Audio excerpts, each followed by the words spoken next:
無駄だと言っているんだ。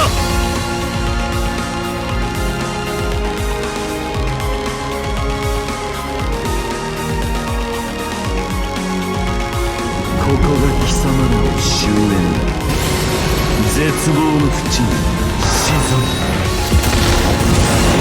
ブリーチ、ブレイブソウルズ。 Alright, what is going on, you guys? This is your boy the Death Smasher, and welcome back to yet another Bleach Brave Souls video. And today, it's not really a showcase video this time around because I already showcased this character multiple times, but more so, we're gonna be revisiting a character that has pretty much already turned 2 years old and is still by far one of the best characters to use in this game for power, despite the fact that now we have a lot more stronger power units to use in the game, and that is none other than 5th Anniversary Ichigo, because this guy right here is what pretty much started the whole power creep of having a high berserker with status elements, and is also the one unit that started with having both nullify resistances and guard break, meaning that this guy was the very first character to get Marauder.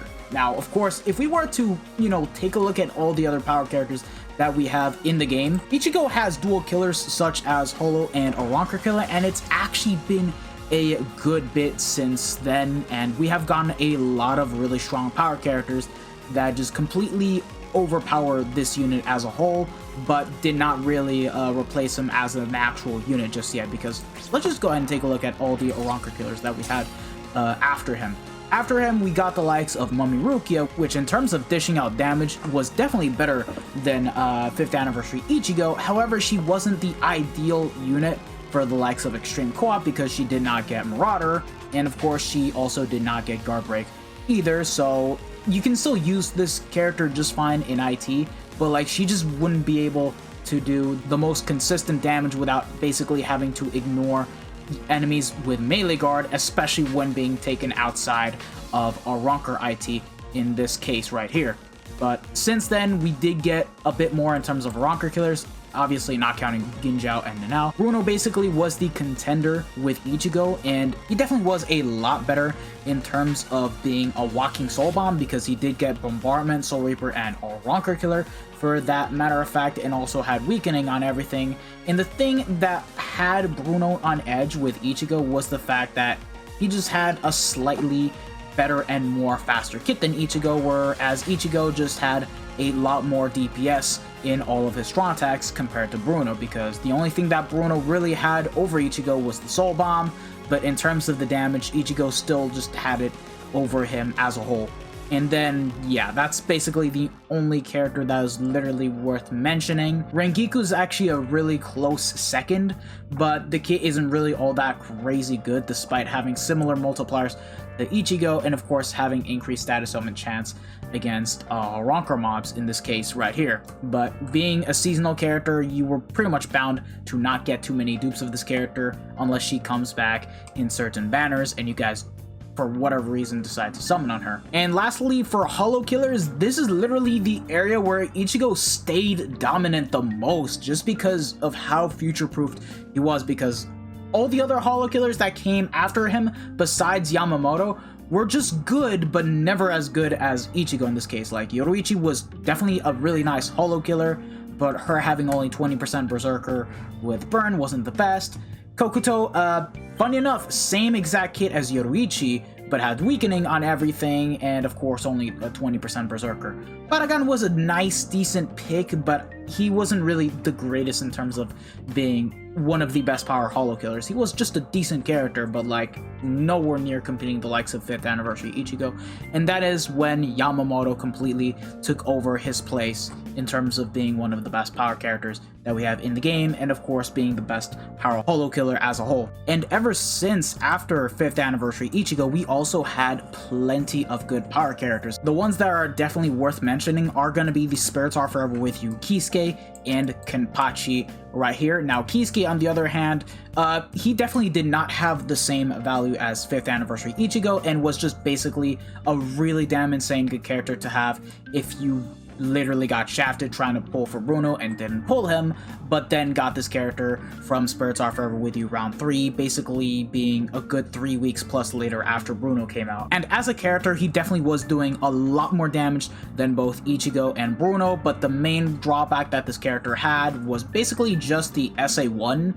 and he didn't have double killers, and most of all, he did not get sharpshooter, so in terms of value, this guy just wasn't it, besides just being better than Ichigo in IT. And then Kenpachi, in my opinion, I do think that in terms of being used in content like Inheritance Trials and Extreme Co-op, he was definitely a lot better than 5th Anniversary Ichigo as a whole, but he still did not have the same value as Ichigo because Ichigo has double killers, whereas Kenpachi only had Soul Reaper killers. So Kenpachi was pretty much a very close second in terms of beating Ichigo in terms of value. So there's that. And when just going even more in depth with this actual topic, it's just crazy to note that for 5th Anniversary Ichigo to be completely replaced in terms of value, not DPS wise, because DPS wise he was already overtaken by the likes of Kenpachi and Kisuke, it literally just took Yama to come out not too long ago after the 7th Anniversary. So this guy lasted for a very good 2 years. And you guys want to know the crazy thing about this and how he's over 2 years old?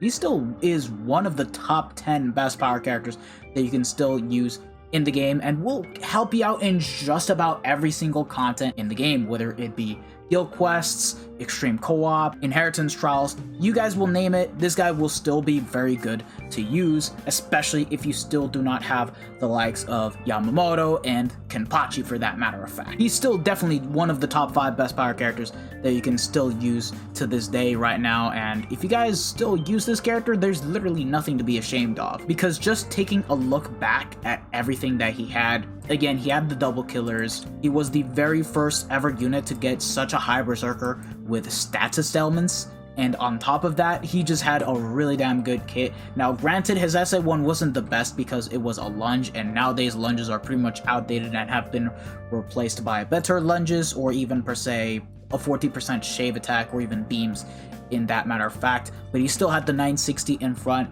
and of course he had the charge SA3, meaning that once you basically got it fully charged, this guy would pretty much hit really hard. And this guy in guild quests, he can actually do sub 10 just fine if you get him max transcended at T20, which is actually really nice because this guy is in the premium pool, whereas half of the other really noteworthy power characters that I've mentioned are not.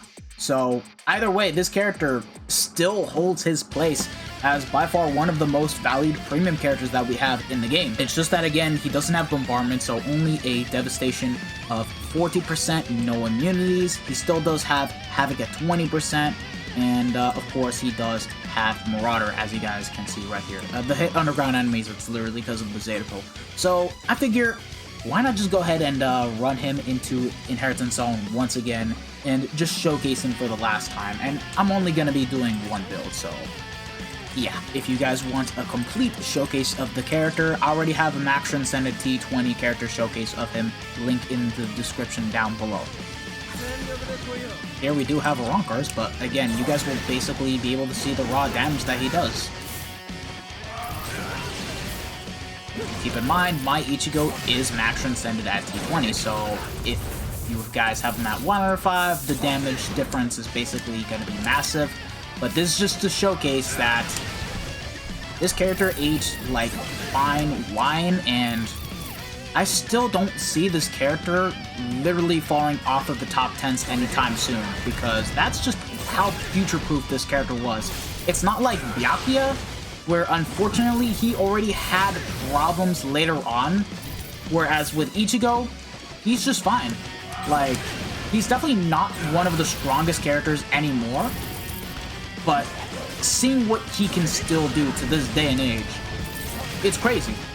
Because they actually future-proofed him upon release, whereas Byakuya, the only bad thing that the character had was basically the lack of status elements. As soon as hard content started dropping, Byakuya started falling off.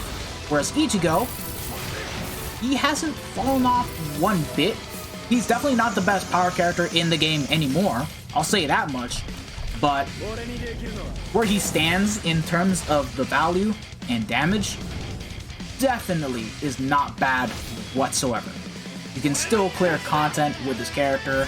Definitely a lot better than Byakuya would. Okay, look, I know I'm comparing him way too much over Byakuya, even though he is a character of a different attribute, but it's worth noting, since they're both 5th anniversary characters, that Ichigo stood the test of time a lot more than Byakuya ever did. Because with Ichigo, again, you can do sub 10 with him in hard guild quest. You can still do extreme co-op just fine and solo it with him. You can still do IT just fine with him once he's basically all worked up nicely and ready to go. The fact of the matter is that this guy is more than 2 years old, and if you guys still use him to this day, there's literally nothing wrong with that. Anyways, I hope you guys have enjoyed this short little video. This wasn't really a showcase that I wanted to basically do, but I just wanted to basically document my thoughts and just basically say that Caleb has done some characters in which they have completely future-proofed for the longevity of the game, and this character is actually one of them, which is saying a lot. Now, if we do per se get a lot more harder content, and we do get, like, I don't know,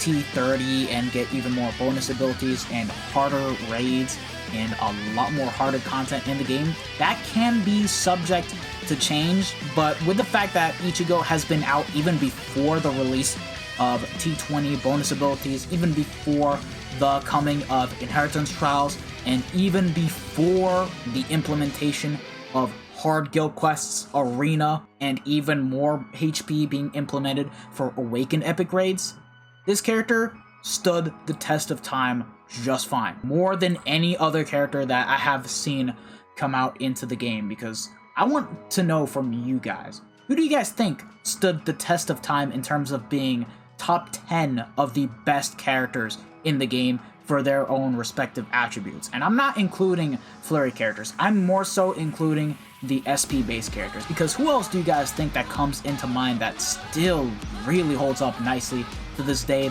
to the point that they have not fallen off in any type of content? Because I want to know from you guys what you guys think, because I know there are plenty of characters that were great for their time, but always had that one flaw, and as the game progressed through, they just basically started falling off for a bit of content that we have in the game. But yeah, that is all I wanted to do for today, lads. If you guys have actually enjoyed it, don't forget to smash that like button. If you guys want me to revisit any of the older characters that we have in the game, do let me know in the comment section below, because I think this would be a nice way to pretty much, you know, talk about older units where I just basically document through them and then just do one sample of gameplay and that's it. Not the same style as I talk about the map transcended characters and showcase them in their entirety. Thank you guys for watching this video. If you guys have actually enjoyed it, don't forget to smash that like button, share this video with your friends and family, subscribe to the channel if you guys haven't already, and hit the bell notification so that way you guys are up to date with my most recent videos. This has been your boy, the Dash Smasher,